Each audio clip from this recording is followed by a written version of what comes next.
Okay, start over. We call this meeting to order. Good afternoon, everybody.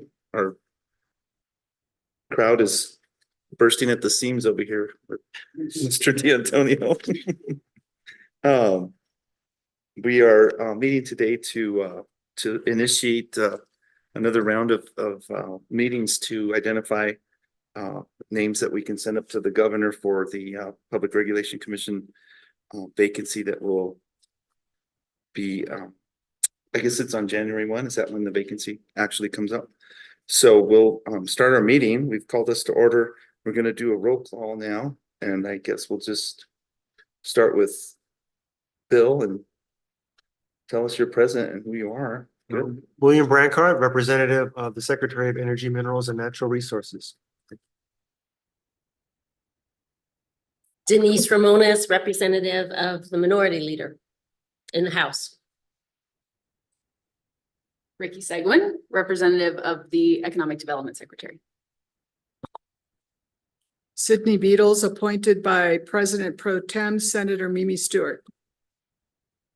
Okay, and do we have anybody remote? No one remote. Okay, so we have two other members that hopefully will join us remotely. My name is Alonzo Baldonado, and I'm was appointed to this by the Senate Minority Leader in Gregory Baca was the gentleman that appointed me to this. So moving right along, our next agenda meeting item is a Pledge of Allegiance and the state pledge, which hopefully we all know the state pledge. So we'll turn and stand with the flag behind us here. I guess, Ms. Ramones, will you start us off? I pledge allegiance to the flag of the United States of America and to the republic for which it stands, one nation, under God, indivisible, with liberty and justice for all. I salute the flag of the state of New Mexico, the zealous symbol of perfect friendship among united cultures. Okay, that's your homework, everybody. Memorize that one. It's a tricky one. Okay. Now moving on to item 3. Item 3 is consideration and approval of our agenda. So everybody has the published agenda. It's been published since Thursday or Friday? Thursday. And so we made the 72-hour standard for open meetings and all that good stuff. So if there's any debate or any discussion on the agenda, now is that time. Yes, I have discussion. Sydney, Chair Baldonado, I guess I call you for now. for now. Yes, I would like to move from Roman numeral 8 section discussion and/or potential action items. I would like to move D, interview process and schedule, to the second on that list because I think that might flow a little better. Okay, so to clarify on action item 8, discussion and or potential action items, you're asking if we can move item D to make that item B, is that correct? Yes. Okay. Any discussion on that or any? I think that probably does make things flow a little better. I guess, would you make that in the form of a motion? And I move that agenda item Roman numeral 8D be discussed second in that list. So it would become B, and then B would become C, and C would become D. okay, A second. okay, we have a motion and a second. Is there any opposition to making that adjustment on our agenda? We still have do we have anybody out on Zoom yet, or we're still just the 5 of us? Okay. Yeah. You have Catherine. Okay. Should we bring her in before we vote? Catherine, have you been paying attention to this motion that we just made? Yes, I just heard the motion. I do agree, no discussion needed. Okay, and so if there's no opposition, that motion will carry, and we'll make that adjustment to the agenda. Thank you. I guess now that we know we have Catherine. Catherine, you're our newest member and we have you remote. We'd like you to say hello to us at very least and tell us who you are. Absolutely. Happy to be here. My name is Catherine Nicolau. I am currently the City of Albuquerque's broadband manager. All opinions expressed in this capacity, though, are mine alone. But happy to be here, happy to be a member and serve with you all. Fantastic. Thank you, Catherine, and we'll continue on into our agenda discussion here. And I think Bill might have had a recommendation also. Was this you going to? I just wanted to note that at some point we need to approve minutes from the last meeting we had. I think it was December 2022. So obviously we can't do it today because it's not on the agenda. So. Add that for next time, and we'll have 2 sets of minutes to approve. Thank you, Troy. Ricky? This isn't on the agenda, but a question to confirm that we have someone taking minutes today. Mr. Chair, Ms. Seguin, yes. Great, thank you. Okay, any other discussion on the agenda before us? Okay, we'll move on to item number 4. Mr. And- Chair, if I may, motion to approve. I make a Oh. motion, Sorry, yes. I make a motion that we approve the agenda as amended. Second. Okay, we have a motion for approval as we amended. Any opposition? Okay, that motion will carry. Now we can move on to announcements. Do we have? There was a competition. Yeah. Segment, Bill. Roll the tape. And in regards to announcements, is that something that you have for us, Troya, or? Mr. Chair, I wanted to take this opportunity to introduce the administrative staff that will be supporting the committee in this process. Except for, I believe, Mr. Rodriguez in the back, it's entirely new faces. So if it's all right with you, I would Please. proceed to introduce. Yes. So we'll start with Mr. Patrick Rodriguez. He's our Public Information Officer, and he should look familiar from the last round. Next to him, I have Sarah Valencia. She's our HR manager. She will be the point of contact for applicants and collecting resumes, et cetera. Whatever falls into the et cetera category there. In front of her is Miss Miranda Mascareñas. She's our CFO and ASD director. She's the lady to make sure that you all get your per diem and we're dotting our I's and crossing our T's. Next to her is Mr. Jordan Gutierrez. He's, you've seen some communication from him already. He's our project manager here at the PRC. And he also is kind of our agenda extraordinaire. He posts, he helps draft, and kind of, if you need anything, he's going to be your good point of contact for him. In the back on the other side of the room is Brian Wood. He's our Chief Information Officer and our IT guru, makes the cameras run, helps us with the screens. You know, I think you know me, I'm Troya Corey. I'm the Chief of Staff here at the PRC since about February of 2023. And I'll let our Department of Justice attorney introduce herself. I'm Rebecca Gay. I'm with the Department of Justice, and I am assigned to you as counsel. Happy to help. Thank you. Could you repeat your last name again? It's Gay, but it's spelled G-U-A-Y, so it's not Gay. usually pronounced correctly. I usually say like Marvin.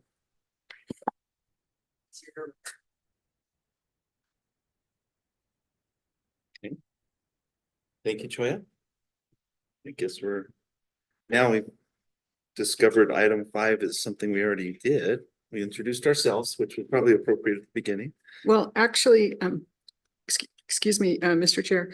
Actually, I had a little more detail in mind Okay. to introduce myself. So Perfect. Let's do that. I think then. we did that last time. Yeah, let's start with you, Sydney. Oh, well, I hadn't planned on that. So as I introduced myself earlier, I had the honor of being appointed by President Pro Tem Senator Mimi Stewart.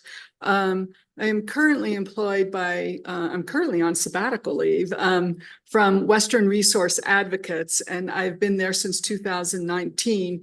And prior to that, I was with the Public Regulation Commission in the legal division for 22, almost 23 years. And the last 3 years I was legal division director. That's all. Thank you. Great. Ricky, would you like to expound a little bit on your profession and things of that nature? Sure. Thank you. Thank you, Mr. Chair. Again, Ricky Seguin. I was appointed by the Economic Development Cabinet Secretary Alicia Keys. And as with, I think, everyone on the committee, my opinions are my own. I'm representing myself in my personal capacity. In my professional capacity, wearing a different hat, I work as the executive director of the Interwest Energy Alliance, which is a regional trade association representing utility scale renewable energy storage and transmission companies here in New Mexico and around the region. One thing I wanted to note in the introduction is just pulling up some of the key criteria that were highlighted to me throughout our last appointment process, making recommendations to the governor that I'll be bringing to this process again. Looking for candidates that are experienced and knowledgeable about the subject matter here at the PRC, are objective and unbiased, can balance the public interest with the interests of ratepayers and those of utilities, understand regional trends, and can be an ambassador from New Mexico around the region and the country, are motivated by combating climate change and will uphold the state's laws regarding a clean energy transition, and prioritize diverse populations and needs. So I'm looking forward to the process and bringing those to the center of the conversation as we move forward. Thanks. Thank you. Mr. Chair, if I may interrupt, Mr. Lovato has joined us. Okay, fantastic. Right. I guess we'll continue on with Ms. Ramones and then we'll move on to our other attendees. I'm Denise Ramones, and I was appointed by the House Minority Leader Jim Townsend. My background is as an attorney. I've spent many years doing various energy issues, both at the state and federal level. I'm excited to be here, and I think we did a really good job last time we were all meeting to pick out the new commissioners. And I look forward to kind of following a process that's similar to what we did the last time. Thank you. Thank you, Ms. Ramones. Bill? Thank you, Mr. Chair. I'm Bill Brancard, appointee of the Secretary of Energy, Minerals and Natural Resources Department, which I retired from a little over a year ago. And I am a retired attorney, both public and private, working in energy and minerals areas. And right now, the only other opportunity I have is I'm also a member of the State Water Quality Control Commission. So that keeps me busy from time to time. Thank you. Fantastic. Thank you, Mr. Brancard. And then we'll move on to the folks that are joining us remotely. I think, Ron, have you joined us now? Yes, Mr. Chairman. How are you doing, Mr. Lovato? I'm Why well, don't you thank go you. ahead and let us know who you are, sir? Good afternoon, everybody. Apologies for being late. My name is Ron Lovato. I don't know who appointed me. I know I fulfill the requirement of having a tribal representation on this board, but I can't tell you how I got involved. But I look forward to our task at hand, and it's been my pleasure to work with all of you, and I'll continue to do my best in this regard. Thank you. Thank you. Thank you, Mr. Lovato. And we'll re-welcome again our newest member, Ms. Catherine. I want to try and get your last name right, but I might let you pronounce it. Nicolau, Catherine? Perfect, Mr. Chairman. Thank you. That's perfect. Yes, so I have the honor of being appointed by the Speaker of the House, Martinez. I am a telecommunications subject matter expert with experience in working with our state legislators. And so that's a little bit more about me. And again, happy to be here and serve in this capacity. Well, welcome. We'll look forward to meeting you in person someday. And we're glad you could join us remotely. And a little bit more on myself. Again, Alonzo Baldonado, appointed by the Senate Minority Leader. And I, in my professional life, sell real estate and run a small business, and served in the New Mexico legislature for 11 years and passed the torch a couple of years ago. Let somebody else make that fight, and this opportunity came up, and I thought this would be very interesting, and it has. And I've gotten to meet a lot of great people, including our only audience. A person that will attend is from Excel Energy, Mr. D'Antonio, who's a very very good person in the state of New Mexico, and we love to see his face. So that's who we are, and we're done with those introductions now. So our next item is going to be a review of committee's roles and responsibilities. And I want to open that up. I don't know if Choya or staff want to give sort of a briefing of how we got here. You know, obviously 2 years ago, we did this process already to select the 3 members. Well, ultimately the governor selected. I want to say we had 7 or 8 names that went up. 7, something like that total. 8. Somewhere in that range is what went to the governor. She selected 3. And these 3 gentlemen have been serving in that capacity for 2 years. The terms were staggered. So they are 6-year terms. Is that right? And there's a 2-year, the first one was a 2-year, and then a 4, and then a 6. So we're back here to identify folks that want to be considered for that one term that's expiring, and let us know the name of that member that we have a handle on who it is that's being replaced, or name may be in the mix. Also, I'm sure he may apply, and then also maybe some of the criteria, because we are bound by what the legislature passed in terms of who we can actually consider in terms of political parties and all this sort of thing. So I'll let Choya jump in there. Mr. Chair, committee members, I thought you did a very good encapsulation of essentially why we're meeting today. Long story short is that the 3 commissioners who are currently in office were appointed for staggering terms. The first term was a 2-year term. That term expires at the end of this calendar year. That seat is currently held by Mr. Jim Ellison. There's nothing that would prevent him from reapplying for consideration. Criteria, and I neglected to print out the statute, so apologies that I'm doing this a little bit from memory, but the committee is required to nominate at least 2 individuals from diverse geographical areas. Those individuals, thank you. Those individuals must have significant professional experience in the area, which is defined by statute as 10 years in their requisite role or overseeing such roles. So that could be any area regulated by the commission: electricity, gas, telecommunications. And they must also have a degree from a higher education institution.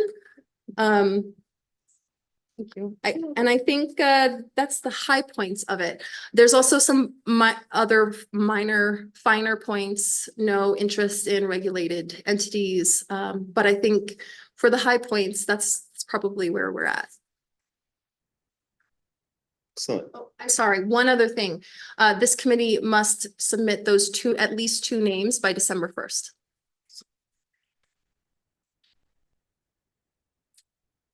Well, thank you, Choya. Is there any other input, Mr. Brankert? Yeah, and the statute also says 2 qualified nominees from diverse geographical areas of the state, whatever that means. Can't all be from Santa Fe or Albuquerque.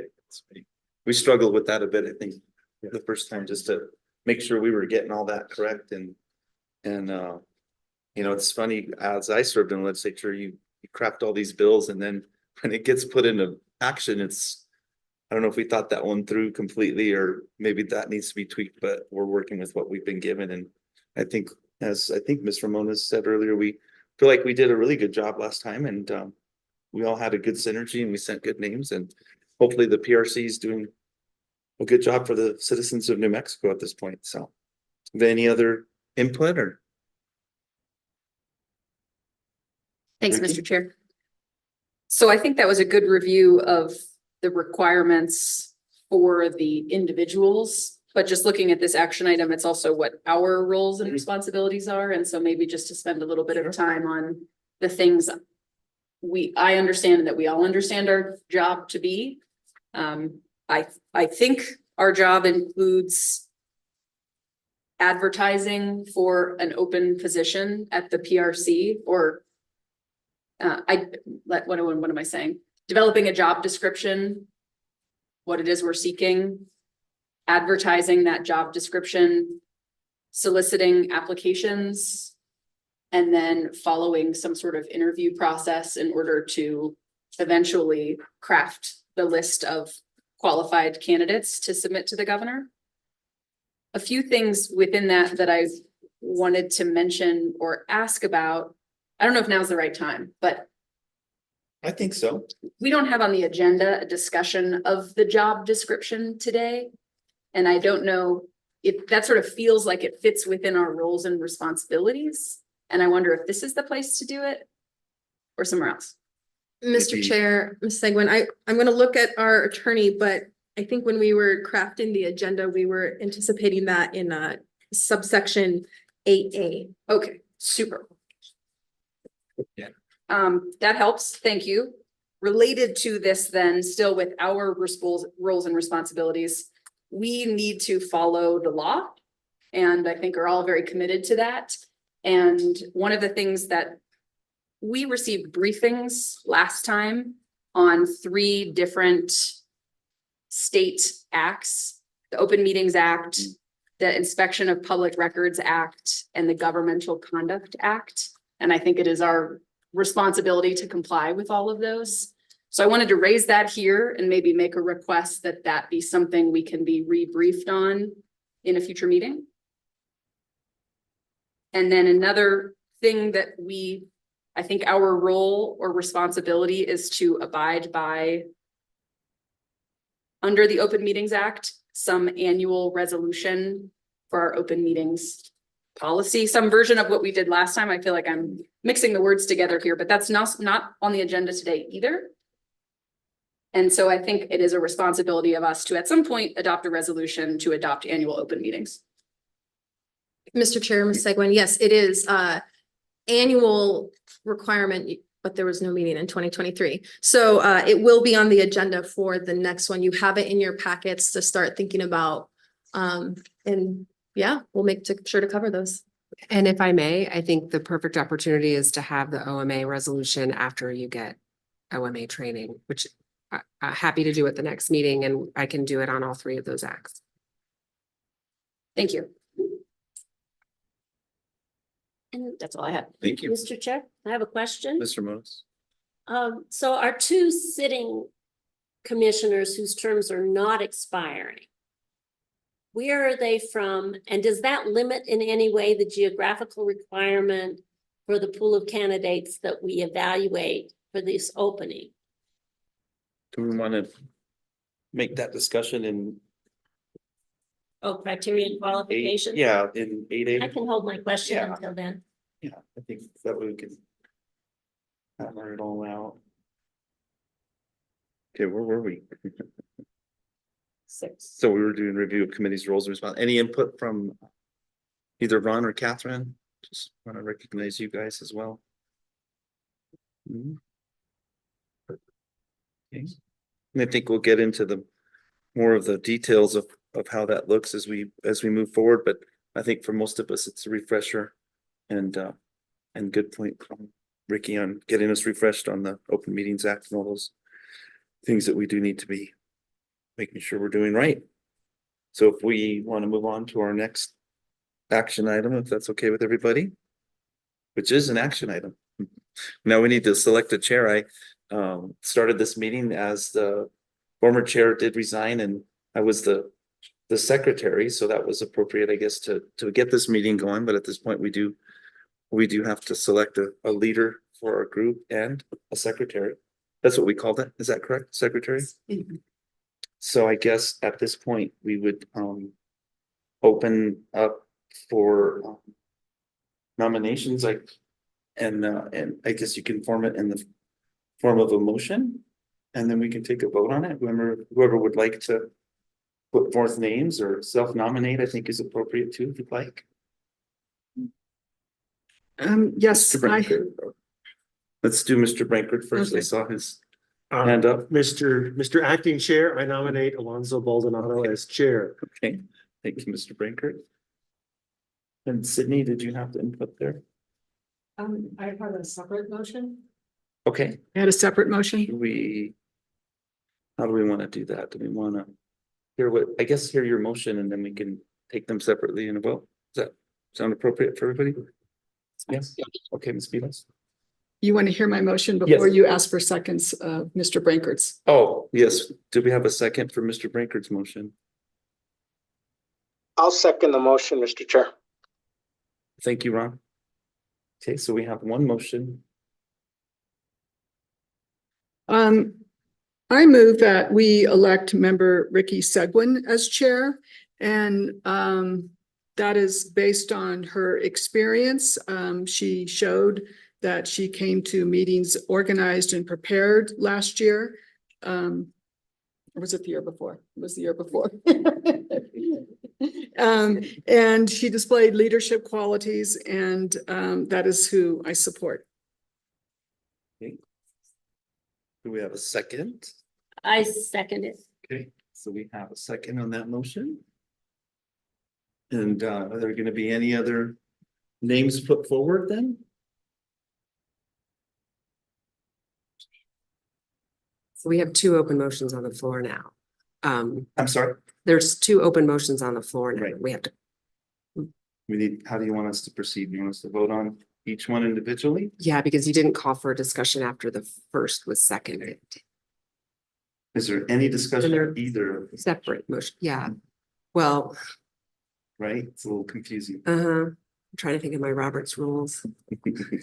I should know this, right? No, at the end of the day, I think that Ms. Beadle's comments about Ms. Segwin and her attention to detail and in the previous go round of doing this, I think is very notable. And I would just assume I can't rescind that motion, but I would You can't allow her to step aside and just take the vote on Ms. Segwin's nomination and see what the committee wants to do. Is that- So as chair, you could entertain a motion that it would someone rescind, or you could just say you don't accept. I would, If that's either one. yeah, no, I think that that's appropriate if I would just like to not accept the nomination for myself to be chair and move forward with the vote on the second motion by Ms. Beatles. Is there any opposition to Ms. Segwin becoming the chair of this committee? No opposition. No. You're gonna take a roll call vote on that. Yeah, well, I was gonna do by, if there was no opposition, then we have acclamation. But we can do a roll call vote. You wanna do a roll call vote? Let's do a roll call. vote. Mr. Breaker, on the Yes. motion for Ms. Segment to be chair. Yes. Ms. Ronis, Yes. Segment, Yes, thank you. Ms. Beatles, Yes, I. and we have Mr. Lovato Yes. and Catherine, because I don't want to mess up your name. No problem. Aye. Yes. Fair enough, and I will vote yes as well. So you have 7-0 on acclimating or taking on this segment as the chair of this committee. You want to move the gavel over to you, man? You want to sit in the middle? Is that good? And then I guess you get to run the meeting for choosing a secretary. This would be your next. Okay, well, thank you. I really appreciate that vote of confidence and appreciate as we continue to do acting, seems like consistently with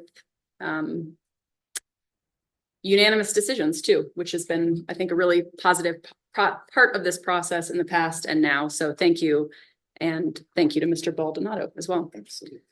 I wonder, before opening up to a motion on a secretary. I don't believe that there are term limits to these positions, chair or secretary. So I would assume that the secretary position continues to be held by Mr. Baldonado rather than needing to elect someone new. The chair was because there was a vacancy. Is that correct?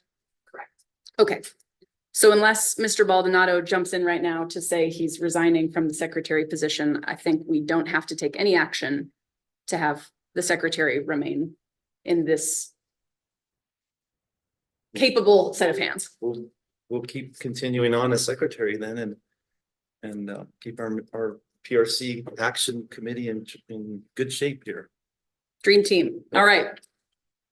Well, then let's move on to item number 8 in the agenda, which is the discussion and or potential action items section, which has been renumbered to criteria and qualifications for candidates, followed by interview process and schedule, search and outreach strategies, and ending with review of potential candidates. So we'll open up with the criteria and qualifications for candidates. We heard some of these outlined by staff just now in terms of the geographic diversity, the date that the list of names needs to be submitted by December 1st, that there need to be at least 2 qualified candidates. We heard about some of the qualifications as listed in statute. I wonder if there are any questions or we need to go and re-go over or read directly from the text any of those qualifications, or if the committee feels comfortable. Madam Chair, now I'd like to ask my question about the 2 sitting commissioners and where they are from, where they're residents. And does that have any impact on the slate of candidates that will eventually submit to the governor? And maybe it doesn't matter. I don't know. That's my question. As I read the statute, this subsection G is self-containing, where the 2 candidates are from no fewer than 2 qualified nominees from diverse geographical areas of the state. I would ask Rebecca as counsel to verify that. Yeah, not less than 2. Then it also. I think this is no fewer than 2 and okay, upon a vacancy, sorry. But yes, you're correct that it says no less than 2 qualified from diverse geographic areas. So there's 7 of you. Let's do the math. How many vacancies do we have coming up? 1 vacancy. Oh, okay. I think the question is the 2 sitting commissioners, does it matter where they live as it relates to the nominees? And as I read this as a non-attorney, it appears to me like the geographical areas are in reference to these nominees. Correct. So it should not matter, though it could be an objective of the committee to seek candidates that represent geographic diversity. However, I think the statute reads as if we're only talking about these 2 or more candidates needing to represent diverse geographical areas of the state. I concur. And then, Madam Chair, Ms. Ramones, to answer the other question, which is where are they from? Commission Chair Pat O'Connell is from Albuquerque and Commissioner Gabriel Aguilera lives here in Santa Fe. But if the location or the residence of the 2 sitting commissioners doesn't matter, then as each vacancy comes up, I see it as a possibility that we would end up with 3 commissioners from the same county. And I just wonder if that's what the legislative intent was. I see Catherine's hand up first, if that's in response to this, or It's not, Madam Chair. I will hold my question until we are done discussing this one. Thank you. okay. Mr. Brankard? Madam Chair, the geographic diversity that we did last time was for the people we gave to the governor.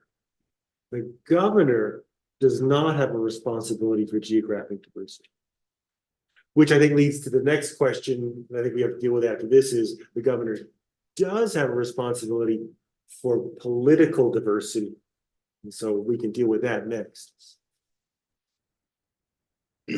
So to restate where I think we landed, the list of qualified, no fewer than 2 qualified nominees must be from diverse geographical areas. However, legally, those do not themselves need to be diverse geographically from sitting commissioners.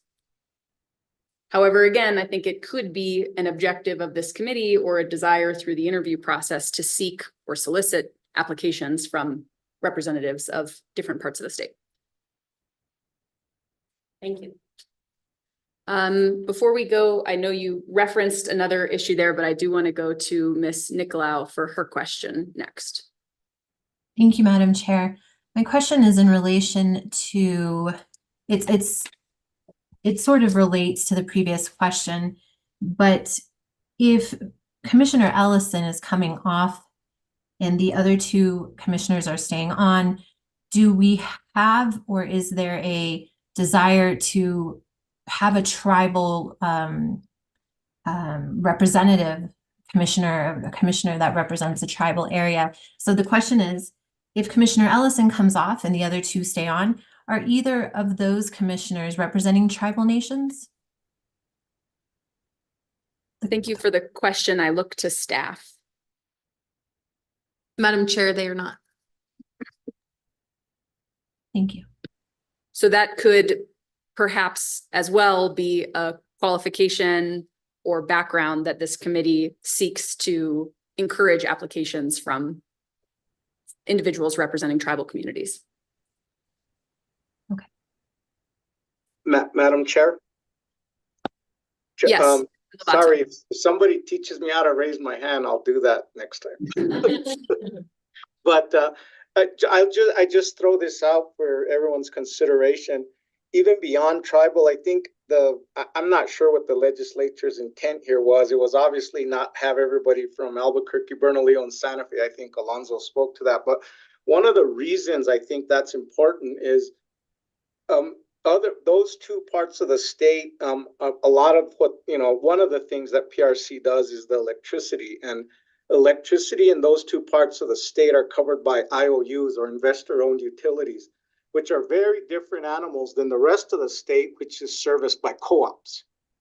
And co-ops and IOUs tend to be different enough that I think it's important that to get good representation on the PRC, it'd be helpful to have at least 1 member not be from Santa Fe, Bernalillo, or Dona Ana County, frankly, is what the other IOU area. Thank you. Thank you, Mr. Lovato. So I'm hearing multiple voices on the committee raising the issue of being sure that there's diverse representation considered. To bump back up something that Mr. Brankard said, is our job as this committee is not to select commissioners. Our job is to provide a list of qualified candidates to the governor who will ultimately select the commissioner. So hearing these, I imagine as we move forward, we may want to consider these characteristics as we craft an application or process. Ms. Beatles. Thank you, Chair. I just wanted to add my perspective, and it is not in disagreement with any of the points of view that have been raised by the other members so far. And I think that we should take those points of view directly into consideration when we talk about our search and outreach strategies. However, I just wanted to point out that while the current commissioners are not members of any tribal group, they do represent the public interest. We no longer have elected commissioners that are from specific areas of the state, and their job is to promote and protect the public interest. Thank you. Thank you, Ms. Beatles. Mr. Brankard, you had a question before, I think. The Constitution requires that the governor not have appointed more than 2 commissioners from the same political party. Okay, And so last time we tried to make sure we didn't have everybody from the same political party in the list we set up. But I guess the real question is, of the two remaining commissioners, are they at the same political party? Staff. Madam Chair, Mr. Brankert, I believe they are. I believe they're Democrats. So that means we are under an obligation here to send up non-Democrats. I'm not sure we have to send up all non-Democrats, but we certainly have to send up a few of them. Mr. Brankard, I think that's a great flag. There's nothing that restricts us, so far as I read the statute, from putting forward names that are registered Democrats. However, the governor wouldn't select someone that was registered Democrat, as that would be in violation of no more than 2 sitting commissioners from the same party. Well, and I think as we mentioned to folks last time, you know, before you get to the governor's office, you could always change your registration. I think there are restrictions on that. But I would like to add and follow up on Mr. Brankert's comment, Chair, if you can allow me, that I do think that the job description should make that point like front and center, like maybe even in the first paragraph. And I've been working on some wordsmithing. I haven't gotten there yet, but something to the effect that the vacancy must be filled by an individual who is not a member of the Democratic Party or who is not a registered Democrat, since the 2 sitting commissioners are registered with that party. Something to that effect, just so people know right away whether they're eligible. Thank you, Ms. Beatles. So not to restrict applicants to only being those that are not registered Democrats, but to specify clearly in the job description that only those that are not registered as Democrats would be eligible to fill the seat. Does that lead us into a discussion about the job description? Should we get a little more granular on the job description? Unless there are any more high-level questions or comments about qualifications? Okay. We do have staff provided the committee with a proposed draft updated job description based on the job description that was posted for the initial candidate slate in 2022. Staff includes a few recommended changes that are around the dates and changes to those industries regulated by the commission. I wonder to the staff, Choi, if there's anything you want to highlight that was in the proposed changes that you all sent to us. Madam Chair, this was really intended to get give you something to work from. The only highlight I will make, and I think somebody already mentioned it, and that is the commission no longer regulates motor carriers or transportation matters. So obviously that is struck out in the red line that you have in front of you, but everything else was more administrative, ministerial, and really just intended to give you something to work from. So we do not have adopting a job description as an action item for the meeting today. However, I think a discussion about it seems valuable. And so maybe if folks are comfortable, we just get in here with a red pen to try to update it. I do have a point of procedure, Chair, and let me ask our counsel, in order to settle on a job description, is that something that requires action by this committee? Thank you. You can direct staff after you have a discussion. It doesn't have to be an action item. So if you have a robust discussion and then staff knows how to move forward, absolutely. Follow-up question. Yes, thank you. Directing staff to update it. What about directing staff to publish this for the public? Is that an action item? No, they would just do, it would be a staff action. Okay. Just the normal procedures of getting the job done. Okay. Very helpful. Thank you. So let's update this job description. Right. Unless anyone wants to start from scratch, I think we should start with this old one that worked just fine and allowed us to get quite a few qualified candidates in the door. So let's maybe just go through it section by section, paragraph by paragraph. In the first paragraph, we see a proposed change related to the date, that this is a term beginning on January 1st, 2025. Note that in the first sentence, it says that we're soliciting applications to fill 3 vacancies. I recommend we would change that to 1 vacancy. And then at the end of the first paragraph, I wanted to ask about the salary, which indicates that the salary will be determined by the governor and announced at a later date. Ms. Beatles, I think you pulled up, if you want to talk a little bit about salary. Yes, thank you, Chair. Last, I was gonna say last year again, in 2022, we sent a letter to the governor to inquire as to the salary range that could be represented. And she did respond and authorize the committee to offer, even though the offer actually came from the governor's office itself, but to offer an annual salary in a particular range. Now, that was not included in our job description. I believe that that was posted on the web page that you develop, that the PRC develops for us on its website. But however, I do think that this letter authorizing a particular salary is limited to the commissioners who will take office on January 1st, 2023. So I think we need to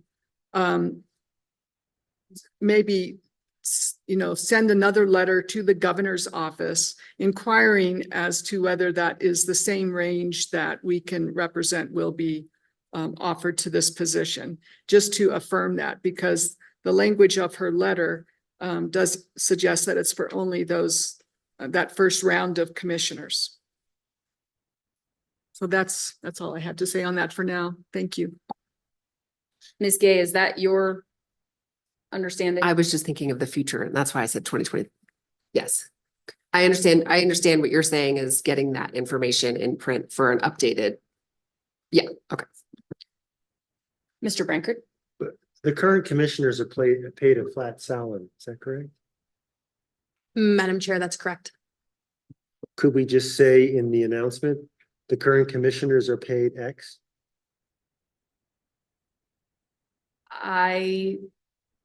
So we don't have to wait for the governor and.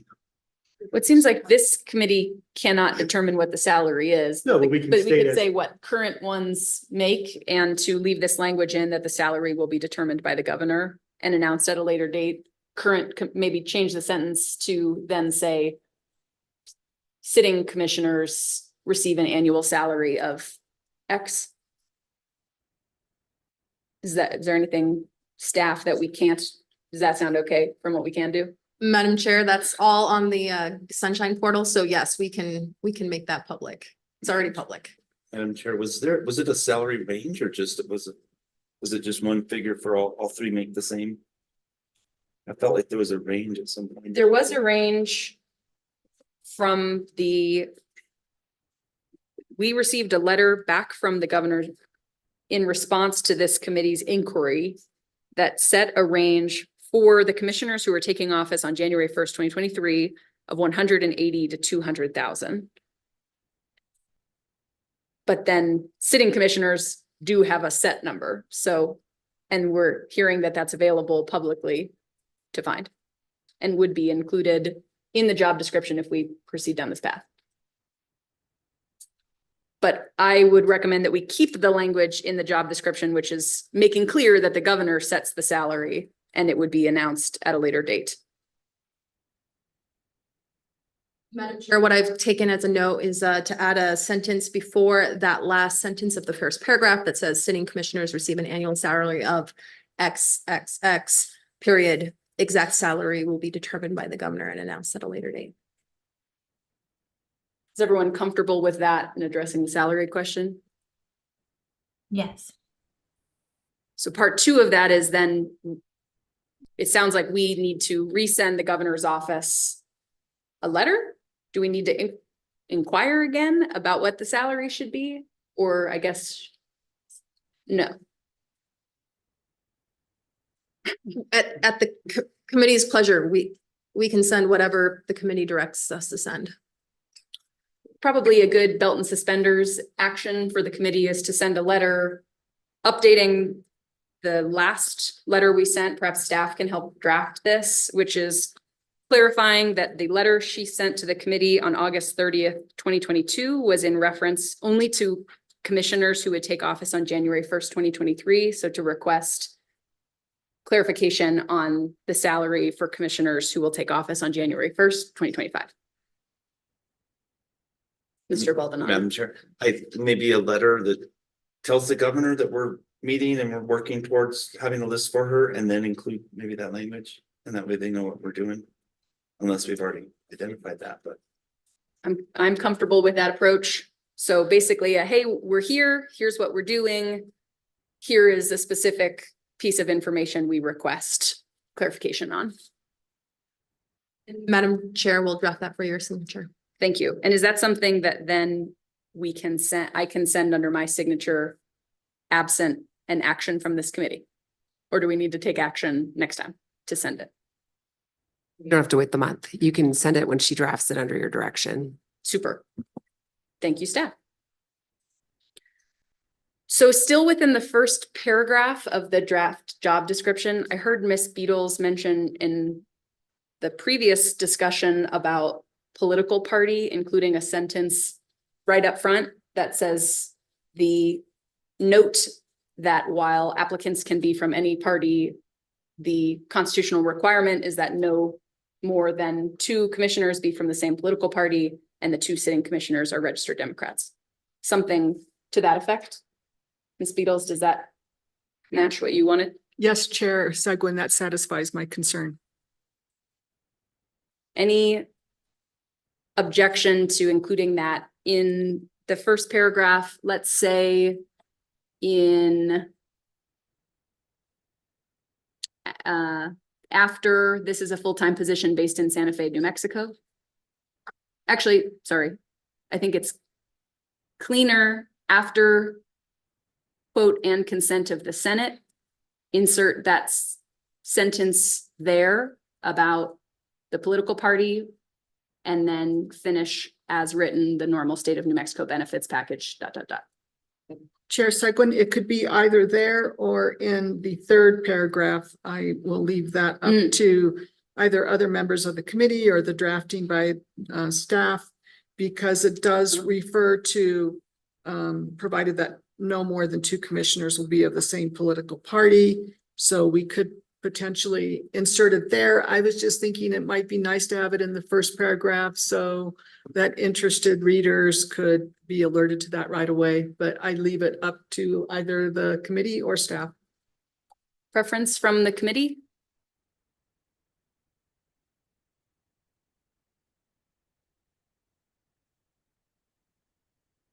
It's another belt and suspenders, Madam Chair. I would put them both places. I mean, I think it fits really well in that third paragraph, but I think that Sydney Beatles makes a great point that it's good to put it right up front. So I'd put it in both places. I'm comfortable with that. Any objections? So what we're requesting staff do is include this in that place I mentioned in paragraph 1 before the sentence about the normal benefits package, as well as the end of the third paragraph, which currently ends with provided that no more than 2 commissioners will be of the same political party, appointments are subject to a background check. Probably after the word party and before appointments is where we would reinsert that same sentence. Okay. Shall we move on to the second paragraph of the job description, where we see recommended changes, as Choya mentioned, given that the scope of the regulated industries under the commission has changed to no longer include motor carrier industry. So that's been removed, as well as the reference to the transportation division. I'm comfortable with those changes as that matches what this commission does. Any other changes folks would like to see in the second paragraph?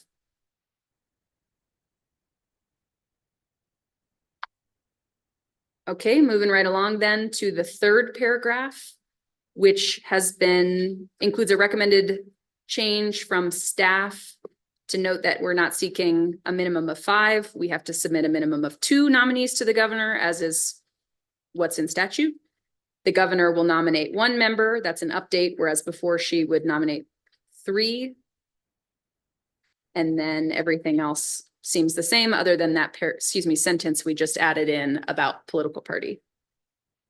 Any other changes or objections to those proposed changes?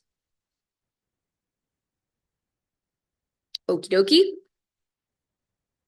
Moving right along then. So it includes the language from 6219.4 and 6219.5 from state statute about qualifications.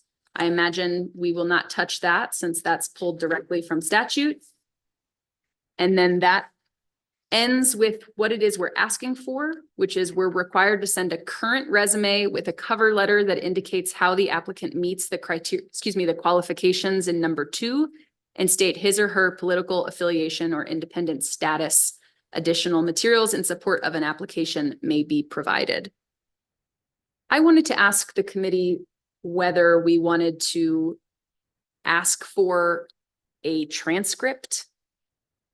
I know that some people graduated a long time ago, but we do need to verify that candidates meet that requirement. That's something we could do later in the process, or that's something we could request up front here in the initial application. Do folks object to adding that, or Ms. Gay? I would just, I can answer that question. I can, with a little bit more time to think it through. I don't know if expanding on the statute and going beyond what the statute asks for. Because it's not like you're making a rule, you're not promulgating rules, I don't want us to violate the statute. How would that violate it? Well, and this, sometimes when we ask for more than what the statute. See what I'm saying? I think I do. I suppose I wonder how we as a committee can verify, and is it our position to verify that a candidate meets the requirements under 6219.5 B1 and 2, which is 1 is having a baccalaureate degree, Yeah. and 2 is having higher education. Good points. Let me just take some time to think that through, and I'll deal with staff and get you an answer before this gets published. Thank you. And it does seem like something we could address later, so long as there is some point of check for this committee, since that is a requirement we must follow. Mr. Yeah, because you make a good point. Well, this is an important point, because last time we did send up a candidate who did not meet the minimum qualifications, because we did not have that kind of background check. And so, this is just a word change, but it says here applicants are required to send a current resume with a cover letter that indicates how the applicant meets. Maybe you should say that specifies how the applicant, And where are you reading? on the last paragraph before the deadline. Okay. Maybe try to get them to be a little more specific about, I have a bachelor's degree from X. I have a law degree from Y. Is that something we need proof of, though? Like, one hopes that all candidates would be truthful in their responses to the posting. However, a transcript, in the case of 1 having a baccalaureate degree, is provable with a transcript, right? Or a diploma? Yes, seen a lot of head nods. And then with 2, a professional license or postgraduate degree, that also is verifiable with a transcript. Otherwise, Madam Chair. yes, staff. You can have a transcript without having a degree. One does not indicate the other. First of all, I would suggest that this doesn't need to be dealt with at this round. it might be easier to verify educational credentials with a smaller pool of applicants. I'm hopeful that we're gonna get dozens and dozens. So once we move through maybe the first round, we can verify credentials. The other, just brainstorming here is to ask the candidates to provide verification of that degree or other qualification, so that if you graduated 20 years ago and you don't have your transcripts lying around, you could photocopy your diploma or whatever the case may be. So I'm comfortable with not requiring that documentation in this initial application. However, I will not be comfortable putting names forward to the governor without verifying at a later time. Yeah, and I think you make a fair point. I just want to make sure we're in line with statute. So I'm happy to comb through it, work with staff and make sure that as you move forward, the language is appropriate to getting the information that you need. Mr. Brankert, are you comfortable with that?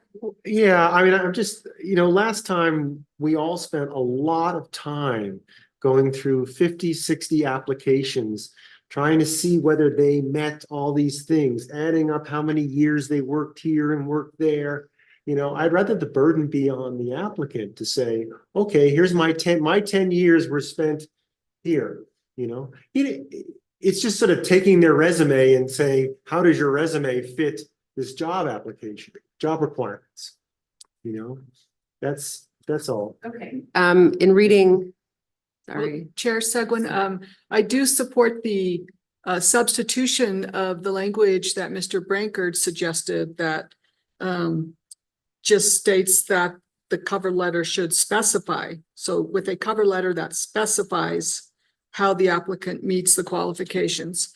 And I am also comfortable with retaining the ability and opportunity to verify credentials later.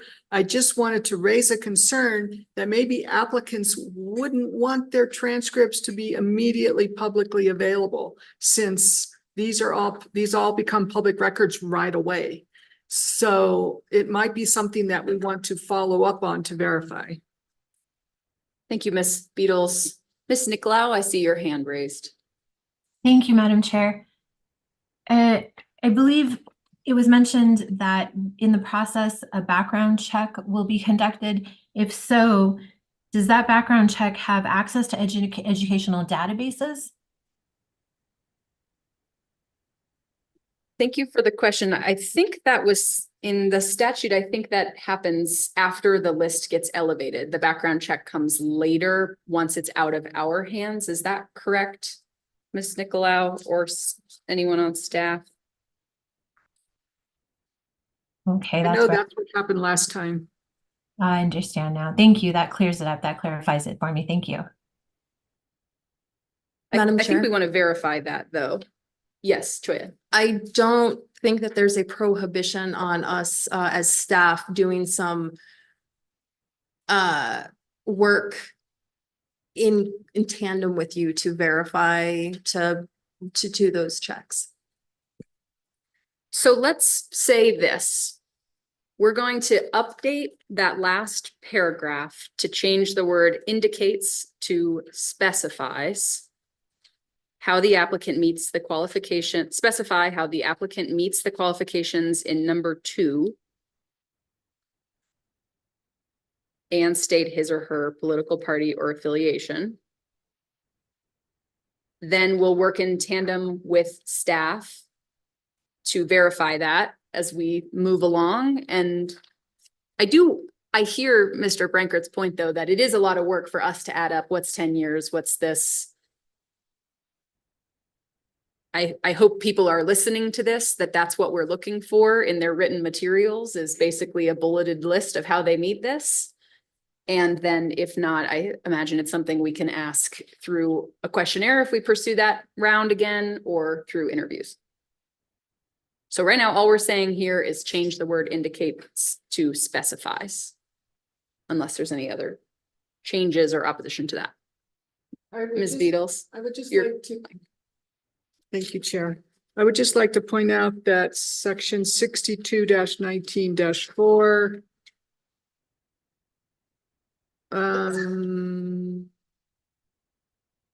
J says that the committee shall actively blah, blah, blah, and may require an applicant to submit any information it deems relevant to the consideration of the individual's application. Thank you. And further review, that's exactly what I caught. Also, even just in the evaluate applications, in order to confirm that they have the baccalaureate so you're good to go, but how you decide to do it is obviously up to you. And staff. I think for now, what I'm hearing from the committee is that we're just changing the word indicates to specifies, and then we will continue to work with staff to make sure that everyone's comfortable with the verification needing to be in place at the right time. Okay. Moving on, in the proposed job description, we run into the timeline when this is due, which I'm going to recommend we put a pin in really quickly and move to the final paragraph, which is the process.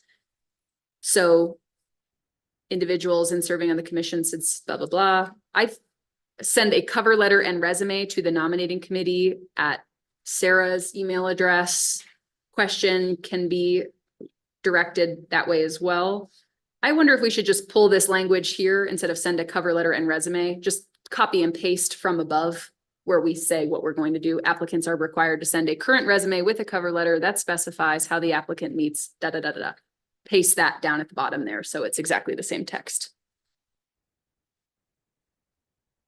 Any other changes to that piece, which is not the deadline? We're leaving the deadline open for a minute. Okay, so absent the question of when this is due, are there any other changes that folks would like to see made in the job description? Or discussion about the job description? Madam Chair, would you like a motion to adopt the changes that we just made? Yes, no. Well, we have one more to make, which is we have to insert a date. So maybe Good point. let's Not pause premature. and then come back to it. I would propose that we move on from the job description, though, back to the agenda. Since one of our action items here is to talk about interview process and schedule, I think we may want to talk through that and work backwards to set what the date is that this is due. That's what used to be 8B on our agenda and is now 8B on our agenda. But before going to that, I think we're still in 8A, criteria and qualifications for candidates. So we talked about it at a high level. We dug into the job description. Is there anything else anyone wants to raise here within 8A?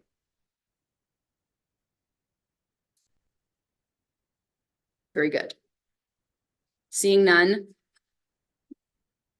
Let's go to 8B, which is interview process and schedule. Probably easiest to talk about process first and then move into schedule. The only process item that I see in statute or that I would raise up for the committee to consider is that it ends with a majority vote. This is 62-19-4L. A majority vote of all members of the committee in favor of a person is required for that person to be included on the list of qualified nominees submitted to the governor. So we know our process is going to end with a vote of the committee. And we know it has to be done by December 1st. And we know that we can meet, quote, as often as necessary in order to submit that list to the governor. Other than that, we don't have any requirements in the statute as I see for the process. I'd like to open a discussion about the process from last time and see if folks liked that and wanted to do it the same way, which was a job posting. We received the materials that staff compiled for all of us on a central database. They noted what materials were present or missing. For example, if someone was missing their resume, we looked at that list and selected a subset of that list to receive a written questionnaire. They had an amount of time to respond to that questionnaire. We reviewed those questionnaire entries and then advanced a pool of candidates to in-person interviews. And then we discussed those candidates and put forward the name to the governor. at a high level, those steps, do people like those steps and want to do it that way again? Application, questionnaire, interview. Madam Chair, I think that that process served our committee well. And I think most of us felt like the questionnaire gave us more information and insight into each of the candidates. And so I think that that was a very good process. Would recommend we adopt it again. Any other discussion on that, Mr. Brinkert? Did we do the questionnaire for all the applicants or only the ones that we got through the first round? As I remember, we did not submit it to all.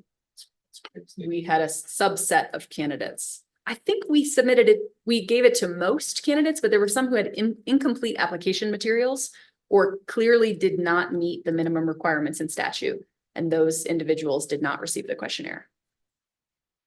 But we had quite a few questionnaire responses to read. You know, we went through this whole thing last time when the Attorney General's office gave us the opinion that we could not discuss the applications in a closed session. That all the discussions by the full committee had to be done in open session.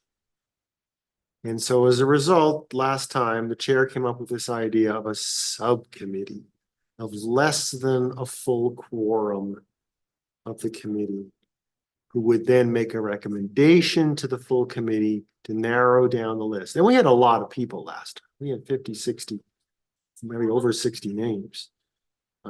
So that was the process we used, I think, in part because we had to get through a lot.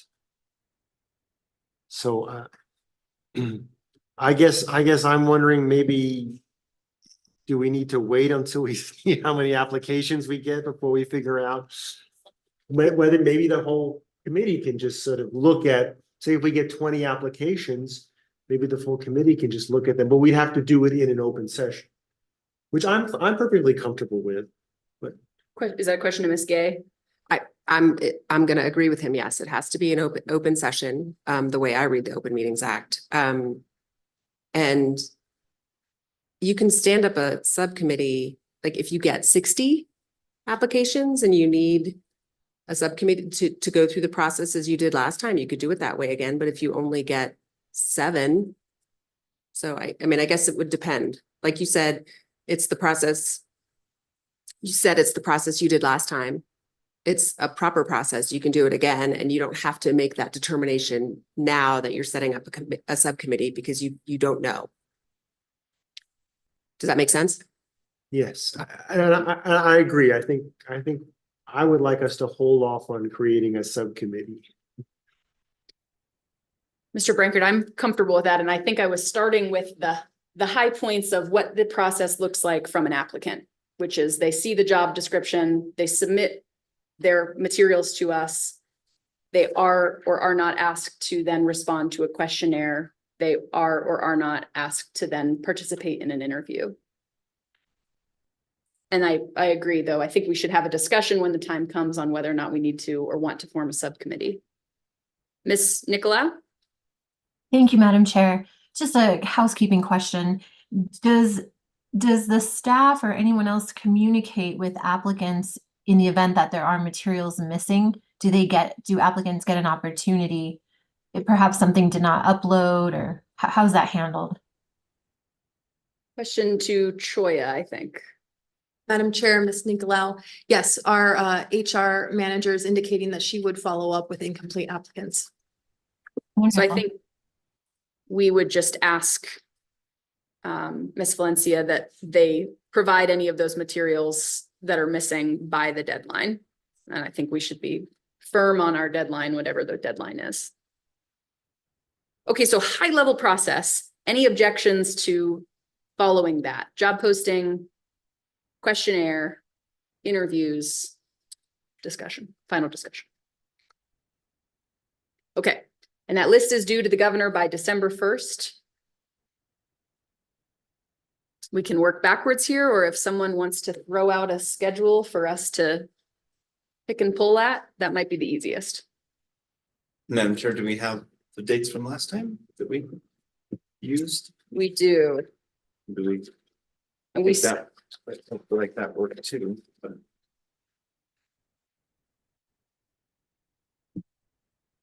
so.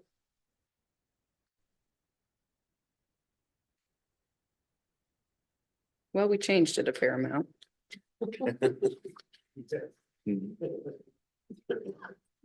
Here's what I have in my binder. I wonder if someone on the staff team has it handier. If not, maybe we could look it up. We had our first committee meeting on August 1st. We met again on the 11th and the 29th of August. Somewhere in there, we posted the job. We met on the 12th of September, the 29th of September, and then on October 3rd, we reviewed applications. As well as October 18th. I can't tell if I'm being helpful by just going through these No, I notes, think but we are. okay. October 18th, I have review of applications and selection of candidates for interviews. So somewhere in here, we did the questionnaire too. So it probably is easiest for us to go back to the minutes to see when we did all of this, but we did candidate interviews all day on November 7th and November 8th. And then we were going to meet on November 14th to submit names to the governor, but we had an issue with the agenda being posted online, remember? And we had to do kind of a last minute meeting.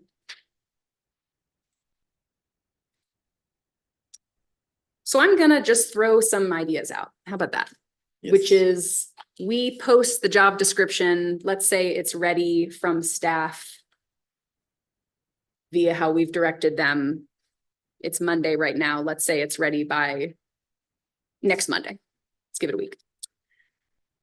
So that would put us still in July, on July 22nd as when this posting stays open.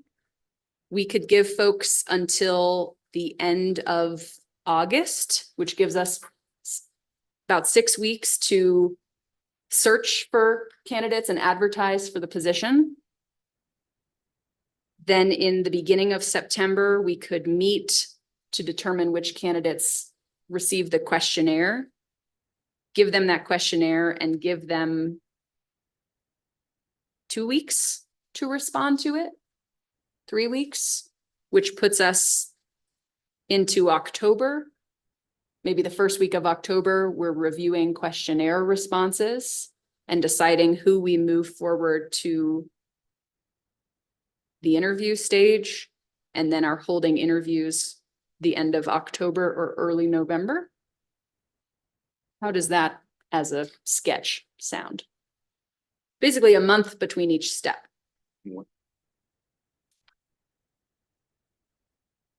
Madam Chair, I think that sounds like a very reasonable schedule. I know we're going to talk about the ways in which we'll advertise for this position, but does roughly 6 weeks or exactly 6 weeks of posting open time feel sufficient to this committee for advertising and soliciting applications? Seems like a pretty good window for a job to be posted. I was thinking the deadline could be August 30th. That's a little more than 6 weeks. That seems like a great day. I'll have this committee know that is my birthday. So yes, what a gift. Well, hopefully you get a better present than like 100 applications. So then maybe, okay, so we would say the application is closed on August 30th. We would likely, as individuals, want to take time to review applications in preparation for a meeting to discuss those applicants, maybe the week of September 9th. I'm saying all of this without looking at my calendar at all. This is all just broad brush strokes, but we meet sometime the week of the 9th to discuss candidates and decide who to advance to the questionnaire phase, which put in the parking lot, we need to determine what's in the questionnaire at some point. We would give those folks the questionnaire that same week, assuming we have finalized the questionnaire. And then give them until when? To fill out the questionnaire. Is October 4th too late? That gives them roughly 3 weeks with the questionnaire. Do we want to give them only 2 weeks with the questionnaire and have it be due still in the month of September? I think 2 weeks is, Mr. Baldonado? I'm sorry. I'm thinking 2 weeks is plenty. If they really want the job, they'll get after it, get it turned in. Just remembering the committee workload last time, the heaviest lift on volunteer time was reading the questionnaire responses because they were many, many pages long each. So yeah, maybe we lean toward 2 weeks for the questionnaire to the candidates, which provides the committee with an extra week to review them. So maybe the questionnaire would be due on September 27th.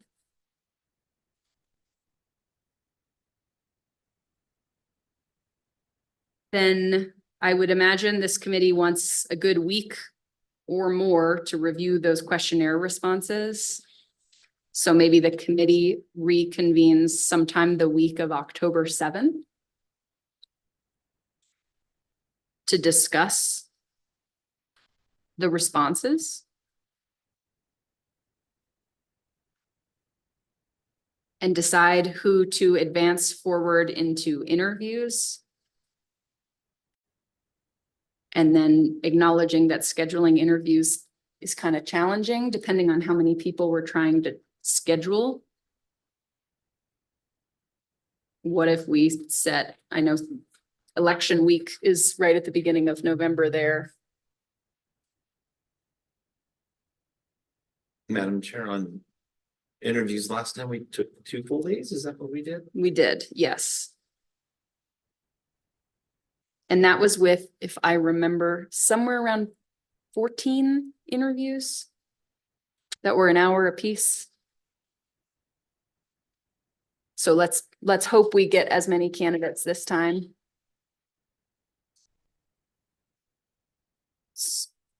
We probably don't need to set what days, what week in November we're doing. Maybe it's subject to availability of the candidates, but we're saying sometime in the beginning-ish of November, we'll do interviews. Such that we can meet again to select final candidates to submit up to the governor. Madam Chair, I know that I'm out of the country right after the election, and I'm not seeing the days exactly. But let me look at this. It looks like November 10th.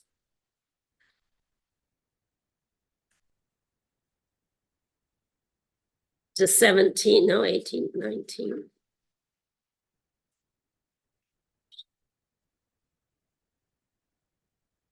Well, Looks like we- till Thanksgiving.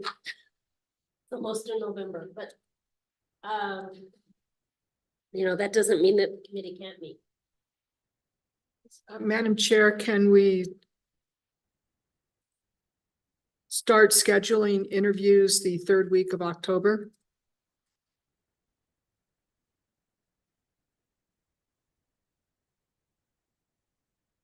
So that would give people, we said responses are due for the questionnaire sometime the week of October 7th. Sorry, we said the questionnaire responses are due September 27th. We would meet sometime the week of October 7th. So yeah, I suppose there's no reason why we need to take so much time to get these interviews scheduled. So instead, we're talking about maybe doing interviews the week of October 21st or 28th. That's what I was thinking. Thank you.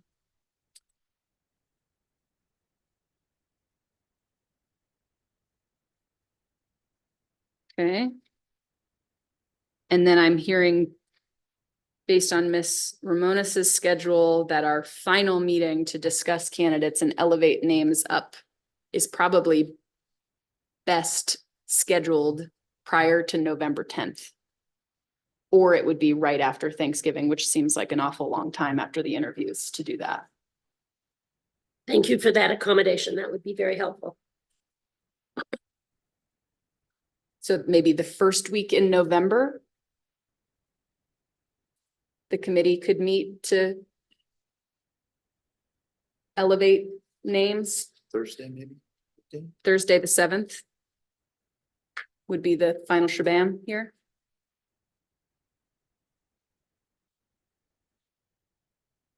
Okay. Madam Chair, I noticed from 2022 that we did schedule a public comment hearing or meeting at which we took public input from stakeholders on qualities that they want to see in the appointed commissioners.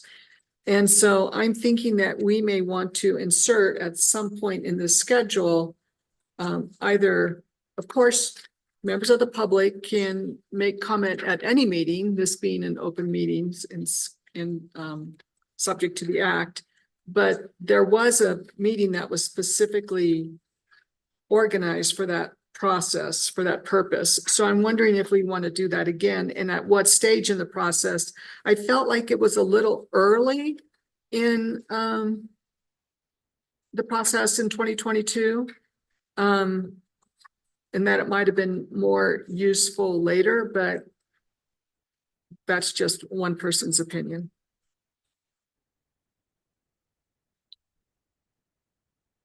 So maybe the question is, do we want to have a public input only session on the calendar somewhere? Or else have that as a specific item. And I think the difference between that and just regularly, and the regular opportunity to give public comment is that they weren't subject to the strict limits that the open meeting policy entailed. I just want to also clarify that public comment is allowed. You don't have to give public comment. So Open Meetings Act does not require a public body to allow members of the public to speak. It allows them to watch the meeting. So when you set the regulations for your own meeting, you can say 3 minutes, 2 minutes, 5, whatnot. That is that is your job. But you can allow people. It's the way I sort of try to relate it is it's a window, not a door. So people can watch, but they don't have the right to walk in and be a participant. So when you offer public comment, that's exactly what you're doing. You're offering public comment. I guess I'm a little lost. So it's my understanding that at every open meeting, whether by this body or others, that members of the public can come and make comment on any topic that is related to the business of that body. A member of the public can attend a meeting. And you're distinguishing that from giving comment at that meeting. Correct. That's those are the rules and regulations your body would decipher. Madam Chair, if I may. So your Open Meeting Act resolution, which will be on the agenda for the next meeting, will give parameters, which could include none at all, for a public comment session at your meetings. The body is not required to allow public comment at all. It is required to keep the meetings open for viewing and attendance by the public. And if I may, just to clarify, in the current rules that you do have open comment for 3 minutes. I just wanted to make it clear that it is not required by the Open Meetings Act. And it does seem like it's been the practice of this committee to include a public comment period at every meeting. And unless there was some reason not to, I think we would continue with that important tradition of giving the public an opportunity to comment at every meeting. Okay, I wonder if staff could repeat back this schedule as you have it that we've outlined, and maybe we're all kind of doing this together and make sure our notes are correct. Understanding that these aren't set dates, mostly these were kind of weeks we set in which to schedule something, except for our final meeting, which I think we set a day for. And the deadline. So anyway, I'll pass it to you, Choya. All right, Madam Chair, I have staff will post by July 22nd. with applications closing at 5 p.m. August 30th. Then the week of September 9th, this body will meet to determine who gets the questionnaires. The week of, and then assuming that gets settled the week of September 9th, we would get those questionnaires out to the selected applicants that same week. Then the deadline to return the questionnaires would be September 27th. Then the committee would meet on the week of, October 2nd to review the questionnaires and decide on interviews.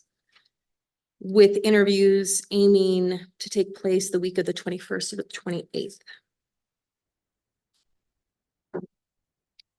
Thank you. And then we would meet as a committee on November 7th for the final meeting.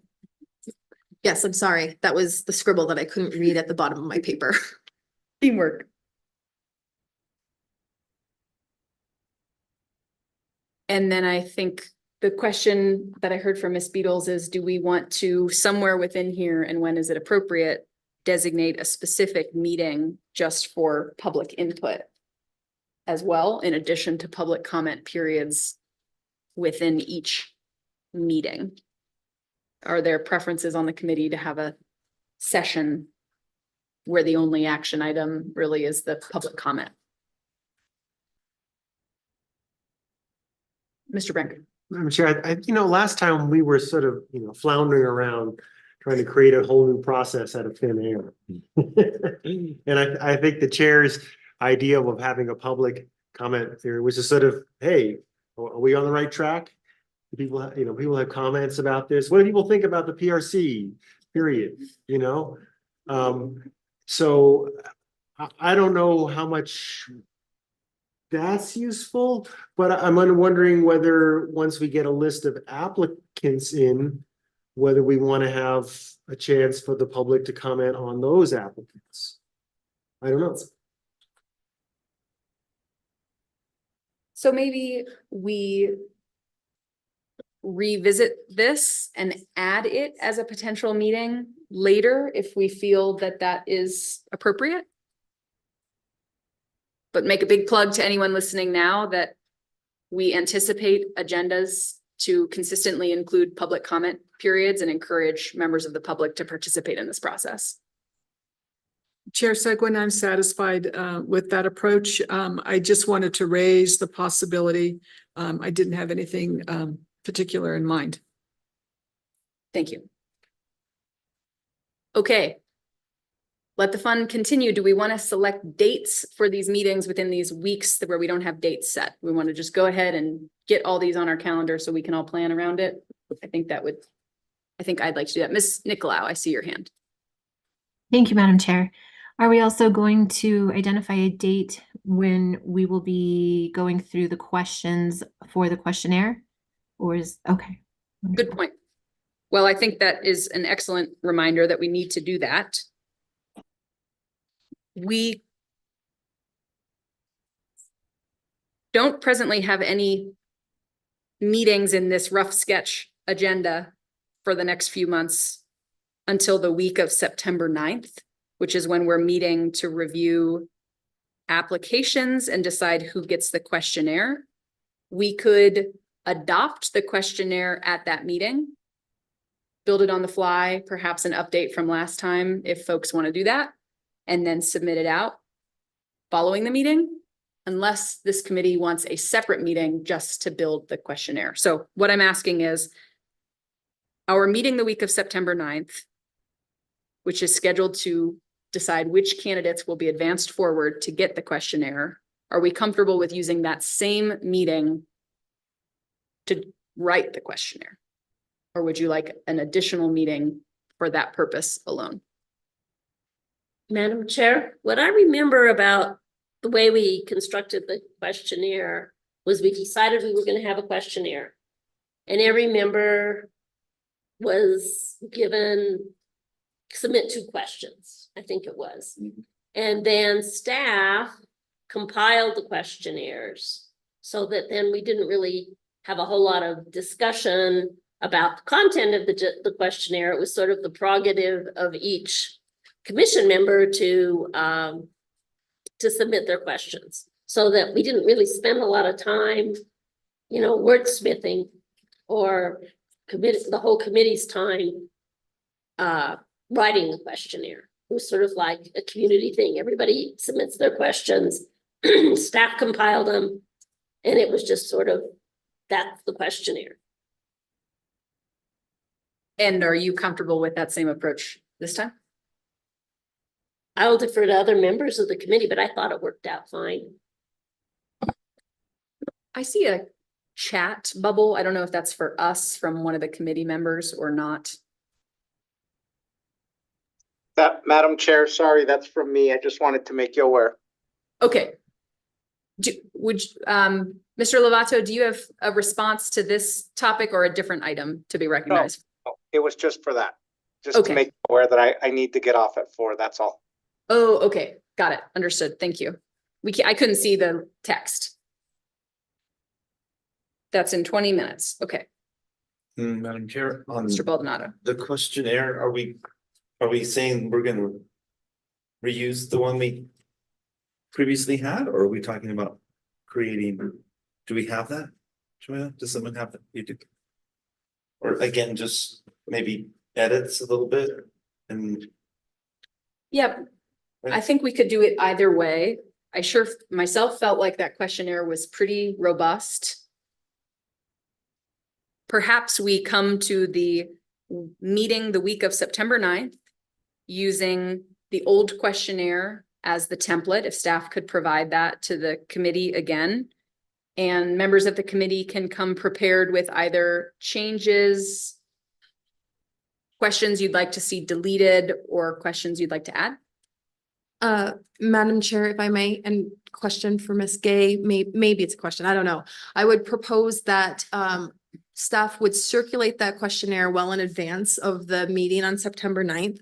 And then changes, suggestions, deletions, new questions could be sent back to staff, and we could have it ready for you in a meeting book so that you already have something to look at and discuss, so that new ideas aren't being thrown out at that moment. Any objections to that approach? That seems reasonable. So it's not an open. Council is advising me to clarify in that when you respond to staff, just don't respond to everybody, just respond to. Right, just it would be a BCC so that there's not a rolling quorum Open Meetings Act violation. Makes sense. Madam Chair, we do have a new member in the committee, and shouldn't she be given an opportunity to submit her 2 questions? And then I don't know if we would delete our former members' questions. I think absolutely we would want Ms. Nicolau's questions to be included. I don't know if how this ended last time. I guess we did have 14 questions, so I suppose it was 2 by 2. I don't know if we know which ones were our former chair's questions. Maybe lost in the ether. So yes, I think we should ask Ms. Nicolau to come prepared to submit 2 questions to staff. However, how I feel is you may also want to change the questions you asked. So I don't personally feel like we need to be beholden to the questions from last time. I think we should all take a look at this as it's given to us well in advance. If you think things are missing that you want added, suggest those in your email directly to staff, or you think there are some kind of duplicate questions in here. If you want to suggest removal, do that. Staff does their best to incorporate it. It may be that this thing balloons to too many questions, and then when we meet in person, we can decide what stays and what goes. But I'm hearing that we don't need a separate meeting just for this, that we think we can probably accomplish that in our meeting the week of September 9th. I just want to respect everyone's schedules too, that this does it is a lot of time. So, and especially for folks that are traveling back up to Santa Fe each time. Okay, so let's pick some dates. For the ones where we said it's the week of, and maybe everybody can just mark their calendars as we go here. So we're all holding each other accountable. So we're saying that the job description will be posted on July 22nd. Chair, Ms. Beal. I would like to check in with Ms. Corey. What is the date and time that this room will more conveniently be available to us? So Madam Chair, Ms. Beatles, that's a question you think it would be easy to answer, but here, let me share what's in my brain and you can tell me if that answers it. So this room is taken by the PRC every other Thursday, sometimes all day. I was anticipating that maybe the next couple of meetings would be here, but we would switch over to the Capitol when it came time to talk to candidates. Feels like neutral ground would be a benefit to the process. Better parking, I'm sorry? better parking. So there's nothing to say that we have to be here instead of the Capitol. If we're in the Capitol, then we can reach out to facilities over there and they can find us a room, I imagine, pretty much openly, or we can meet here until that time, adjusting for the Thursday morning meetings every other Thursday. So maybe what I'm hearing is let's set the dates, and then I wonder, Choya, if you and I can co-submit a request for building space at the Capitol just ASAP for those future meetings, so we're sure that the dates we set, we have a home, whether it be here or there. Is that? Yeah, I was Can we gonna do say, I could just do it. We could just do that. It doesn't have to be you and me. Love it. Please, yes, please do Okay. that. That'd be great. Okay, great question, Ms. Beatles. We need to make sure we have somewhere to meet when we meet. So July 22nd is the proposed date for the job description to be posted on the PRC nominating committee landing page. Is that where it lives? Okay. And then the deadline for applicants to submit their application materials is August 30th at 5 p.m. Those are completed applications. So all materials need to be in by then. So then we said we're going to meet sometime the week of September 9th. I am traveling that entire week. What do you know? But I could participate via Zoom, but I will be out of state. I will need to participate via Zoom too. Are people comfortable with participating remotely? I'm just going to go ahead and say September is going to be hard. So I don't mind having remote participation as long as others are comfortable with that.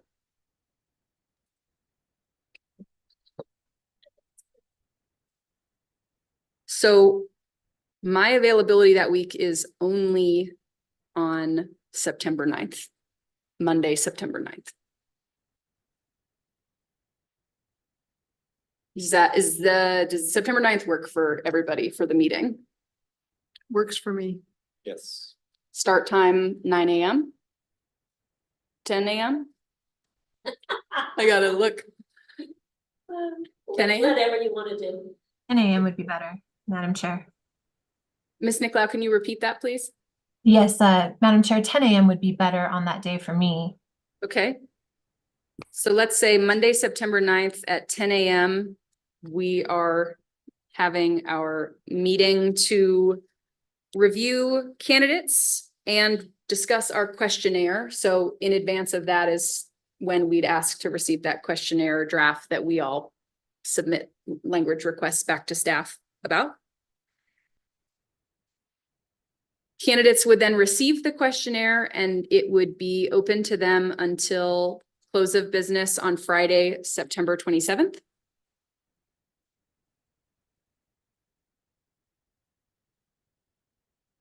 Okay. Then we would reconvene as a committee the week of October 7th. And I am unavailable on Monday, but otherwise could be available that week. Preferences from the committee, we could say What's the date again, Madam Chair? the week of Monday, October 7th. So maybe I would propose Tuesday, October 8th. No, not for you. Wednesday, November 9th, or sorry, October 9th, Wednesday, October 9th. Any objections? 10 a.m. start, let's say, again, Sorry, Madam Chair, which day? Wednesday, October 9th. That works. Okay, I see a note in the chat, though I can't read it. No new note in the chat. Okay, sorry, that bright red, focusing my eye on it. Okay, so that is Wednesday, October 9th. The committee will meet to review the questionnaire responses and determine which candidates to advance to the interviews. And likely also discuss the process for the interviews, whether we want to preset questions or anything like that. So that's we got to do both that meeting. And then we're saying interviews either the week of October 21st or 28th. Do we want to go ahead and nail down those interview dates or wait until we see how many candidates we have? Probably best to carve out the time as if we need 2 days again and then cancel if we need to. Is there a preference between the week of October 21 or October 28?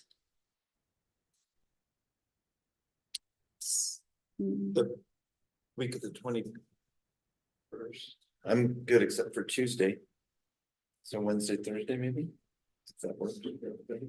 What if we said October 23rd and 24th, Wednesday, Thursday, as our hold for possible interviews both days? Madam Chair, I might maybe suggest a 9 a.m. start on that, just to have the day. If we're gonna I get. think that's a good idea, potentially in for some long days, hopefully in for some long days with lots of great candidates. So that would be a 9 a.m. start if possible. Let me know if you object, anyone, on both October 23rd and 24th. With the big asterisks here that if we need to cancel or amend these, once we see how many candidates we have, we can of course do that.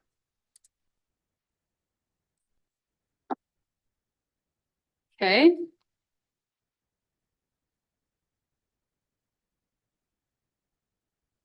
So then rounding it out, we have already said that Thursday, November 7th would be our final meeting. Let's say that that is starting at 10 a.m. Go back to the 10 a.m. schedule for the final meeting in which we will advance our qualified candidates up to the governor's office.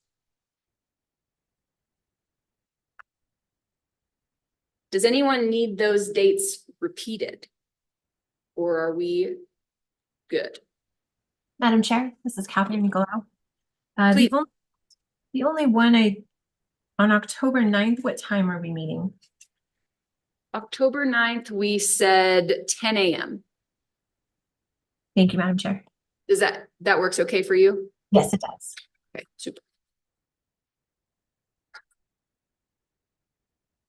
We have ourselves a schedule. Do we need to adopt this schedule in any sort of formal way through a motion? I would suggest you do that. Okay. Who would like to move this schedule? As long as I don't have to repeat the dates. Madam Chair, I make a motion that Hold we on, adopt the hold on. schedule as outlined. What- Oh, I'm sorry, hold sorry. on.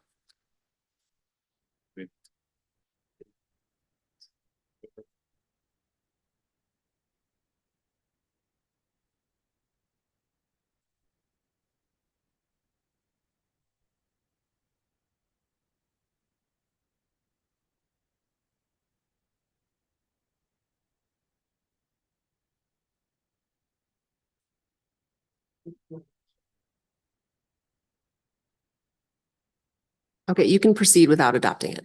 Okay. We will proceed without adopting this formally. Only because staff brought it to my attention that you'd have to vote to change it and you have a lot of moving parts. It's not like a set schedule with a commission or a body where it's like you meet every second Thursday or whatnot. So it's a better approach to do it that way than making it formal. Super, that makes good sense. And they'll notify, they'll give plenty of notice to public.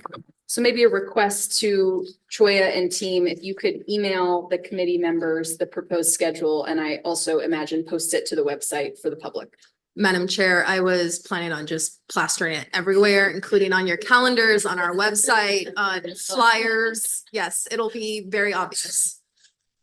And Chair Seguin, Yes. I do think it's important to move on to search and outreach strategies while we still have committee member Lovato on the meeting, because I think we need to be very intentional about our outreach to tribal peoples and communities. Great idea. So just quickly before we move, that's finishing item 8B. Before we move on to 8C, the job description now, we would ask that staff amend it to list that deadline of August 30th at 5 p.m. in the job description. And once we do that, I think we're good on 8A with the job description. Okay.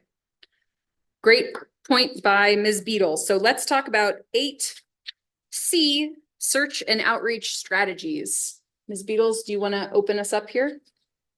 Thank you, Chair Seguin. And I do have some specific ideas regarding outreach methods, but I don't know.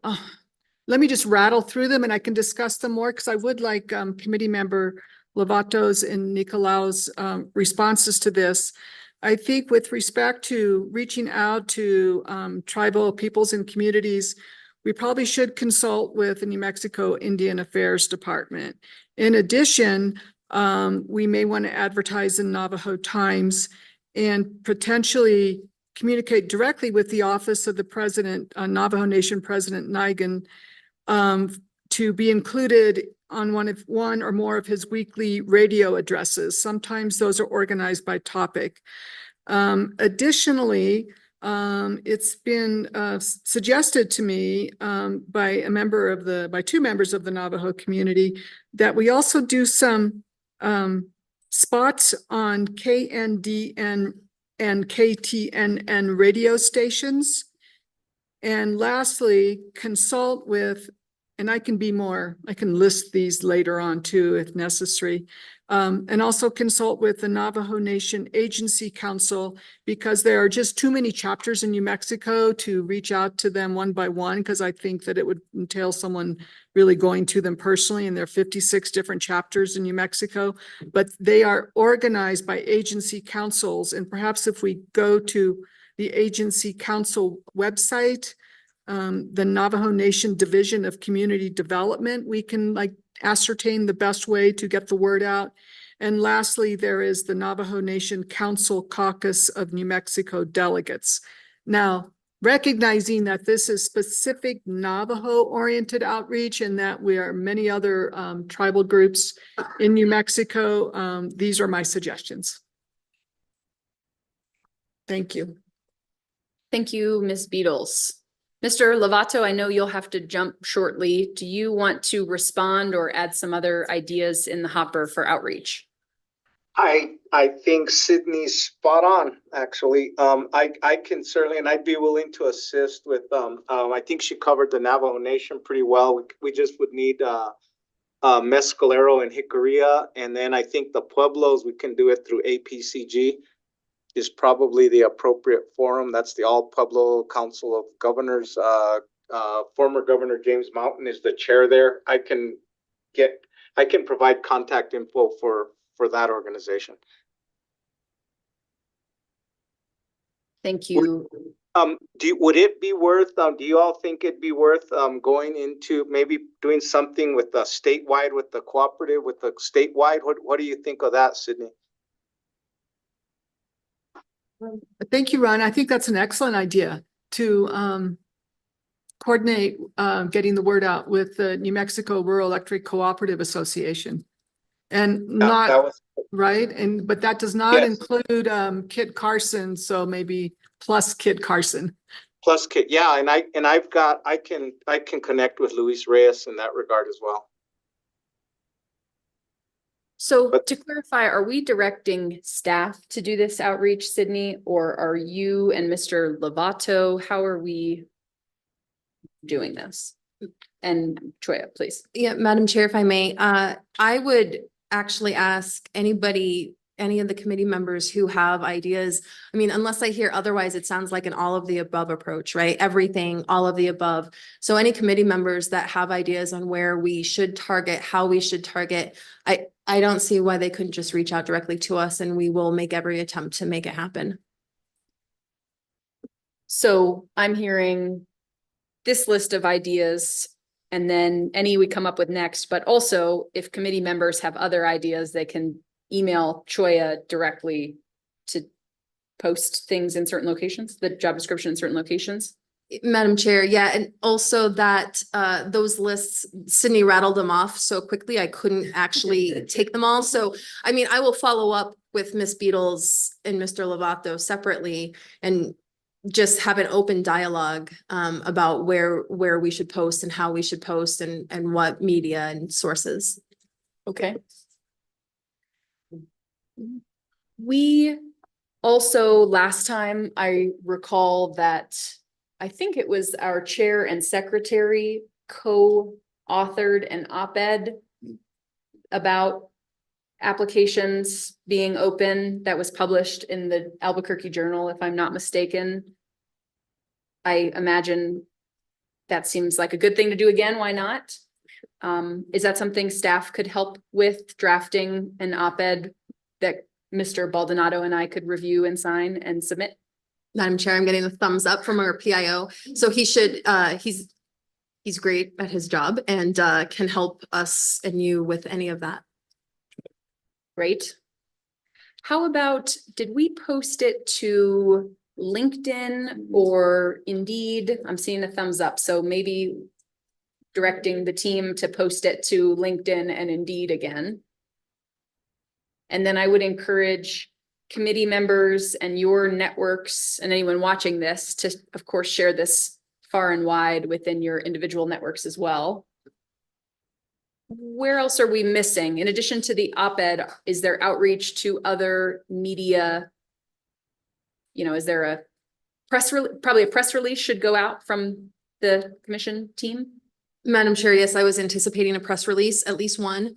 And then we can make targeted outreach to some of the other, you know, Hobbs and Sunland Park, various corners of the state that have their own local newspapers. Okay, great. And then do you have like a list, Madam Chair, do you have a list of, you know, the energy newsletters that, you know, particularly to, you know, our public utilities or like Energy Daily and all of those? I forget what all the different specialty newsletters are, but would be good to put the word out there as well. Madam Chair, we can certainly look at that. I wonder too about professional networks. That's maybe shorthand, but I'm thinking about NARUC and utility regulatory bodies. And is there similar for professional engineers, as that's one of the qualifications? Is it okay for us to be saying to you as staff, all ideas are good ideas and we support you doing all of this? Please go forth. Madam Chair, committee members, yes, we will take that direction, and anywhere that will take our posting, we will put them. Great. Telephone poles. Other ideas we want to put out on the record here. Is there anything that folks can think of that we did last time, and I'm looking at staff too, that felt particularly generative of applicants? Anywhere we haven't said that we want to be sure to post to? I'm assuming there's a state of New Mexico job board, is there government jobs in the state of New Mexico? There is, through the state personnel office, and I've just been informed we can post on that as well. Wonderful, thank you. And Madam Chair, I think another place where we got some really strong candidates was both the national laboratories, so Sandy and Los Alamos, whether it's through their personnel offices or I'm not quite sure how we did it, but there were some pretty amazing people that came through that way. Miss Nicolau.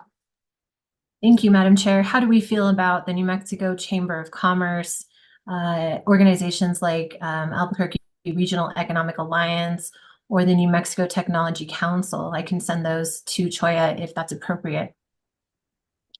That sounds like a great idea. Okay. I wonder too about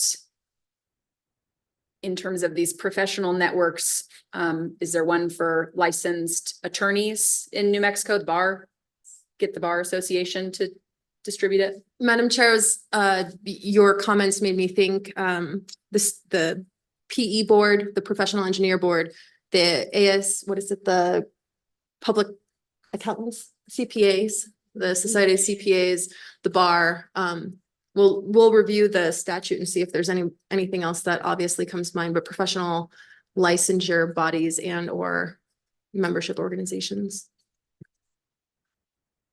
So just to gut check, we have a lot of ideas. We dedicated some time specifically to tribal outreach. And I know Choya mentioned the news outlets in various parts of the state to make sure we're covering it. Are we thinking of enough? Is there additional targeted outreach we want to do from diverse geographical areas, or have we captured that? One that Ms. Nicolau's comments made me think of is with the various regional economic development offices. I think that there is a central, and Ms. Nicolau, I apologize if you just said this and I didn't understand it properly, but I think there's a central EDO body, all the different economic development offices that meet with some regularity. Perhaps there's a way to get it in front of them. I think the state chamber plays some role there, so perhaps in advertising to the chamber. But to make sure we're getting to other economic development offices around the state. What else?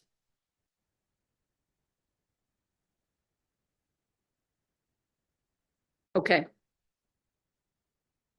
Any other ideas, or are we comfortable with what we just covered, which is a lot of ideas, a lot of work to staff, so thank you.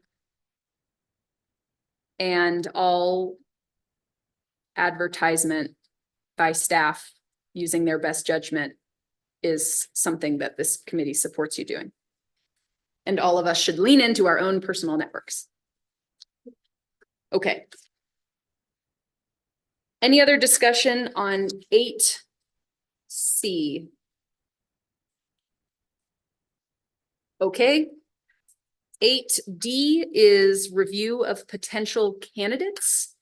I don't have anything for this. I wonder if anyone else has anything to discuss under 8D. Ms. Corey. Madam Chair, it might be that these were subsumed in the discussion earlier, so if that's the case, then. So this then covers all of what I would say is the big item on our agenda, number 8, discussion and or potential action items, which really relate to the candidate qualifications, criteria, process, outreach, etc. So anything else that anyone wants to add to item 8? Before we move on. Okay. Item number 9, closing remarks by the chair, including the discussion of next steps and the upcoming meeting schedule. Mr. Baldonado. Madam Chair, maybe we could get a refresher on our email accounts from the IT people, because I don't know how to get back to mine. And I think we'll probably start using those. Is that correct? Madam Chair, Mr. Baldonado, yes, our IT guru is here. I would recommend maybe we do that kind of as needed after this meeting. I do think that's a great reminder, by Mr. Baldonado to anyone watching this, though, that any communication about the topic of the appointments should go to the committee members' PRC email addresses, which are available on the website. Okay, well, my closing remarks. This was a very productive first meeting. It was great to get everybody back together, and Ms. Nicolau, it was a pleasure to have you on the team here with us. I'm very grateful for all of your support and appointment as chair. I look forward to serving in this role, and really I see my duty more than anything being around process, making sure that we're following a good process that is fair, that is open to the public, and follows all of the requirements that are set forth for us as a committee. It does seem valuable to review the upcoming meeting schedule, which I feel like we've done a lot, but maybe I'll just say the biggest one is that deadline for applications is due on August 30th, and our next meeting as a committee will be on September 9th at 10 a.m. I had a question before I close with my time here on the process for the applications that we're getting in. Will the committee members be able to see those on a rolling basis, or, okay, I'm seeing head nods, so we won't get them all at the end. We'll see them on a rolling basis. Is that correct, staff? Madam Chair, we can do it however. So if that's your preference, we can certainly send the completed applications as they come in. I'm seeing head nods from the committee, Mr. Brankard. Didn't we have an intranet site that we were all posted on?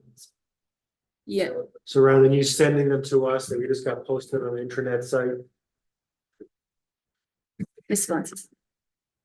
Hi, thank you, Madam Chair.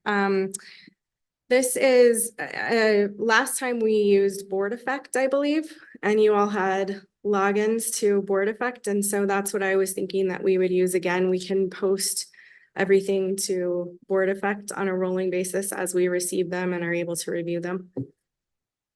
Any objections to that plan again?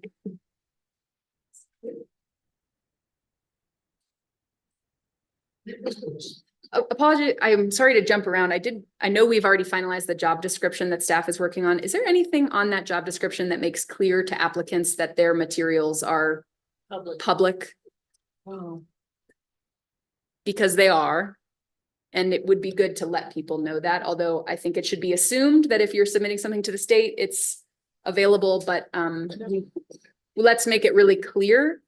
So if it's okay to just briefly jump back to 8A and the job description, perhaps at the very end, after it has the language about questions, we can include a sentence making sure that they're aware that their application materials will be made publicly available after submitting. Madam Chair, yes, we will do that. Any objections to that addition, committee? Okay. Okay. Madam Chair, I have one question on sort of on the subject. Would it be helpful to receive a preliminary, like I'm thinking a cover sheet to each application, which is we verified the whatever it is in each step that we're supposed to be verifying. So in other words, this candidate has 10 years, or we haven't been able to calculate 10 years. This candidate has this degree, or we haven't been able to verify that. So that there's something almost like I don't want to call it a cheat sheet, but a shorthand for you all to look at as you review these. This would be for us as opposed to the staff, or? Madam Chair, Mr. Brankard, yes, it would be, we would do that as we post them to the website for you to review. So it would be application, but on top of that application would be staff's preliminary review. I remember having this conversation, a version of this conversation last time, and we didn't want to put staff in a role of screening candidates in the case that anything is subjective. I think if there is objective criteria that staff could review and include in a cover sheet, that seems valuable. So maybe listed professional. I want to be careful that staff isn't in a screening position. Understood, Madam Chair. That's a good point. We'll look at it to make sure that we don't put ourselves there. Thank you. I do recall that staff did make what sounds very similar to that, which was an Excel sheet that had the candidate name, the county, the party affiliation, and a check yes or no on whether or not the resume, the cover letter were provided. So that certainly seems like a non-screening thing, non-subjective screen that staff could include as well, if you don't mind. Madam Chair, that's exactly, well, that's pretty much what I was thinking. Madam Chair, here's the one from. Whoa, color coded. Yeah, it was. Super. So yes, it sounds like no objections to staff developing that document again for the committee. Apologies. I do feel like I'm jumping around. First day on the job here for closing remarks from me. In reviewing the upcoming meeting schedule, I wanted to re-highlight that we would like included on the agenda a briefing on those 3 acts, as well as then an action item for adopting the Open Meetings Act resolution as well. Okay. With that, let's move to item number 10, which is public comment. Do we have any public comment today? So let's start in the room. Seeing none in the room, did we have anyone on Zoom? Madam Chair, we do not. Okay. We will again say it loud and proud to encourage the public to please join us for these meetings and provide your comment. We really do want this to be a public process. With that, I will entertain. We don't have other business on the agenda. I know, but we need a joke, don't we? Oh, By committee member Ramones. That was never on the agenda before. It was not on the agenda. I All will right. entertain a joke. Okay, it's been a while since I looked at these. Let's see here. Why did the candle quit his job?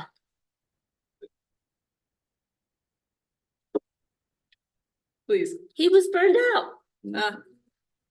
A fate we hope none of us experience. There you go. Okay, with that, I'll entertain a motion to adjourn. So moved, Madam Chair. Mr. Second. Baldonado, second by Mr. Brankford. Any objection? We are adjourned. See you all in September. Thank you. Great job, Madam Chair. A joke.